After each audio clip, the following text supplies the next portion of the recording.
Obrigado, Monsenhor Mateus, irmãos e irmãs. Primeira leitura de hoje no livro do Gênesis. O Senhor, a narrativa traz que Deus criou Adão, e olhar para a vida de Adão é como se a vida de Adão estivesse incompleta. Então Deus coloca Eva ao lado de Adão para que os dois pudessem constituir naquele primeiro momento ali uma família. Esse era o ideal de Deus, esse era o projeto de Deus, a vontade de Deus, e assim Deus o fez, colocou Adão e Eva para que pudesse então viver uma família conforme a vontade de Deus, conforme os desejos de Deus. Só que no evangelho de hoje, nós vamos ver que ao longo do tempo, ao longo dessa história, aquela figura de Adão e Eva, aquela santidade, aquela pureza de Adão e Eva, ela se perde na família do evangelho. Onde Jesus faz então uma exortação. Mas por que a primeira leitura mostra um tipo de família, de relacionamento, de matrimônio, de casamento, e o evangelho nos chama a atenção para outro, nos faz uma exortação para outro? Vou falar de um detalhe que não está na leitura de hoje, mas está no livro do Gênesis, quando Deus coloca então Adão e Eva para viverem no paraíso. Diz que a serpente apareceu, e quando a serpente apareceu, a serpente começa então a dizer para Eva, começa a falar com Eva, para que ela pudesse então comer do fruto que estava prometido, de mexer na árvore do centro do jardim, o qual Deus tinha prometido. Sabe o que é isso? Em outras palavras, Eva começa a dialogar com o demônio, Eva começa a dialogar com Satanás, e quando ela começa então a dialogar com o demônio, dialogar com Satanás, o que acontece? Aquilo que já é esperado, o demônio é sedutor, e por ele ser sedutor, então ele convence Eva, ele tenta mostrar para Eva, ele tenta mostrar de uma maneira mentirosa, de uma maneira ilusória, que aquilo era atraente, que aquilo era bom, que aquilo era gostoso, que aquilo não fazia mal nenhum, que aquilo não tinha problema nenhum, até então convencer Eva, e os dois ali acabam em pecado, porque transgride a palavra de Deus, transgride o querer de Deus. Por isso que muitas famílias vão se perdendo ao longo do tempo, exatamente por dialogar com o demônio, dialogar com Satanás. E você pode dizer assim: diácono, mas como que nós dialogamos com o demônio? Muitas das vezes nós dialogamos com o demônio com uma mensagem que a gente recebe no celular.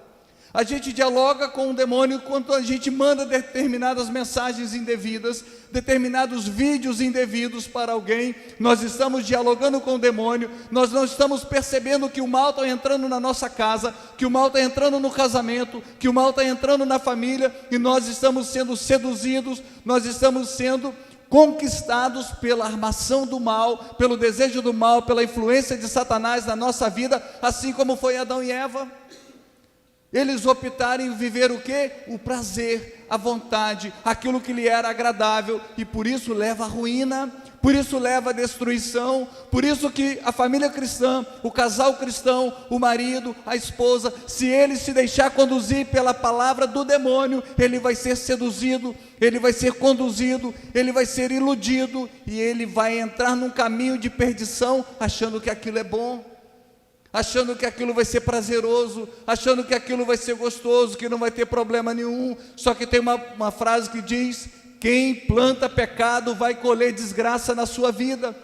Se nós plantarmos o pecado dentro da nossa casa, dentro do nosso matrimônio, dentro do nosso relacionamento, nós vamos colher desgraça, nós vamos colher sofrimento, nós vamos colher angústia. Por isso que Deus quer para cada um de nós é uma vida de santidade, é um casamento que seja santo, é um casamento que seja puro.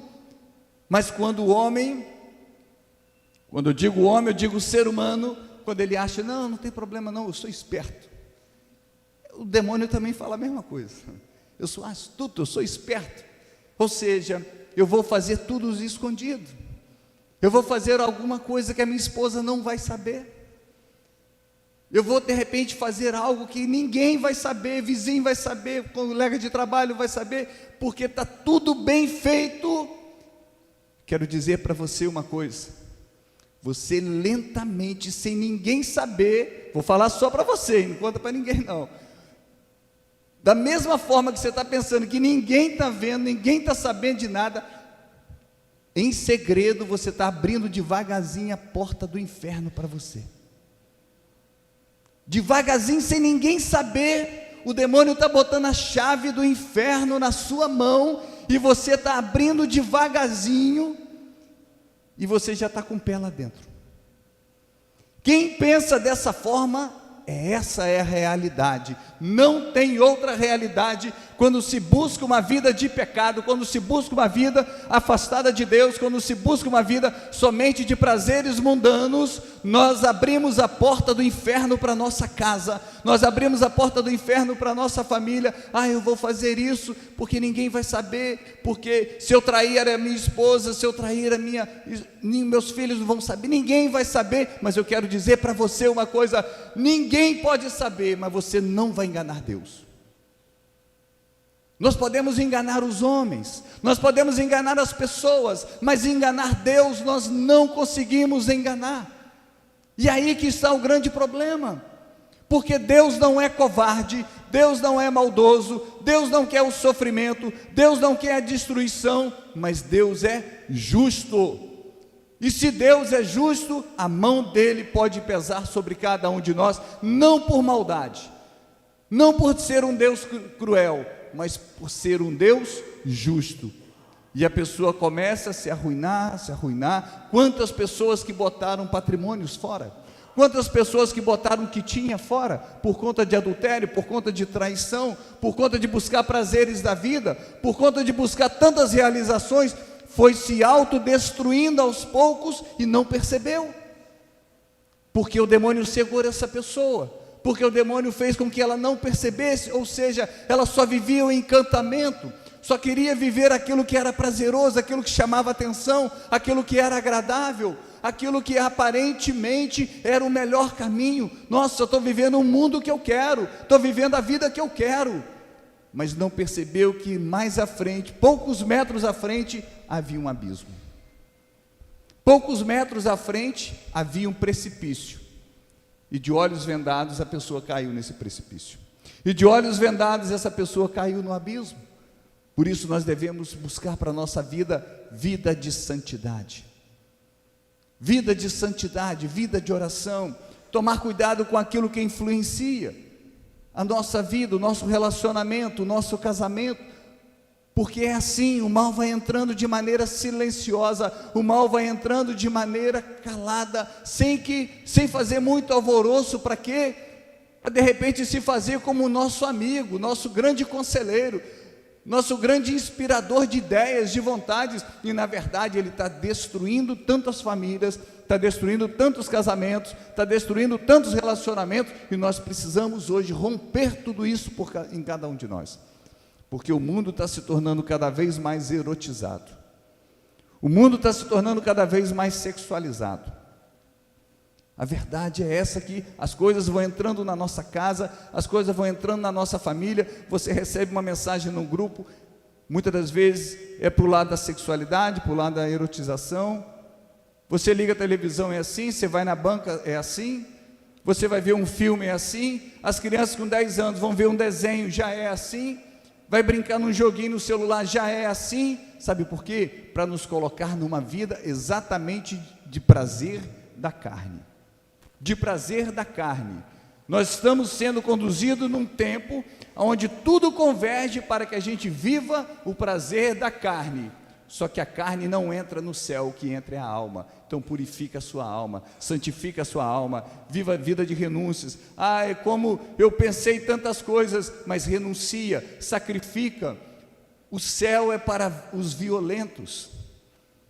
O céu é somente para os violentos, não violento no sentido de fazer ou cometer violência, mas aquele que violenta as suas próprias vontades. A vida dos santos nos mostra isso. A vida dos santos está para que a gente possa ler e entender. Muitos sacrificaram, muitos renunciaram, muitos viveram uma vida intensa de violência consigo mesmo para não cair numa vida de pecado, para não cair numa vida de adultério, para que não cair numa vida de traição, de mentiras, de ilusões, que é o Evangelho fala para cada um de nós hoje. O homem pode esconder dos outros, mas jamais de Deus. Isso a gente não vai conseguir. A gente pode silenciar diante de tantas pessoas, mas diante de Deus não. Então que a gente tenha consciência em fazermos qualquer coisa errada na vida, que a gente sempre pense: eu posso esconder dos outros, mas de Deus, Deus está vendo tudo que eu estou fazendo. Deus está vendo tudo que eu estou fazendo. E no final da conta, no final de todas as coisas, as pessoas às quais nós escondemos os nossos erros, os nossos pecados, as nossas traições, os nossos adultérios, essas pessoas não estarão no nosso julgamento. Somente aquele que viu, que é Deus. Porque haverá um julgamento particular, ou seja, face a face diante de Deus. Aquele que eu escondi, não sei nem onde está. Aquele a quem eu não comentei nada, não sei também onde está. Mas aquele que viu está na minha frente. E eu vou prestar conta dele. E eu vou prestar conta a ele. Então que nós peçamos ao Senhor esse coração. Um coração que seja violento consigo mesmo.